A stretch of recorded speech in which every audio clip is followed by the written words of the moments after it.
When this campaign season started, I felt like I'd been dealt a bad hand. I had these couple of choices. And there were trust issues with Hillary Clinton I couldn't get past.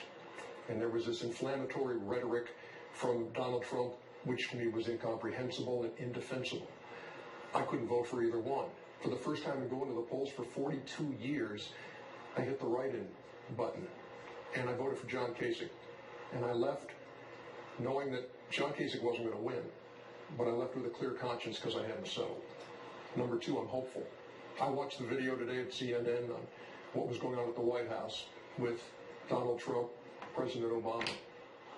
I was hopeful and I was encouraged that there will be a difference between the President Trump and the campaigning Trump. And I'm with these guys. We have to give them a chance. But here's the deal. I just hope that he's all in fixing the wounds in this country and the divides that separate this country. And I want to be part of that too. And for me to be part of it, I have to look in the mirror and I have to say, how am I going to be a better man? How am I going to be a better neighbor? How am I going to be a better citizen? How am I going to be a better American? How can I be a fountain and not a drain? And number three, I know you're not supposed to talk about politics and religion, but we're already talking about politics, and so I'm going to go the R direction too. I never know from one election to the next who's going to be in the Oval Office, but I always know who's on the throne. And I'm on this earth because God created me, and that's who I answer to. I'm a Christian. I follow this guy named Jesus. You might have heard of him.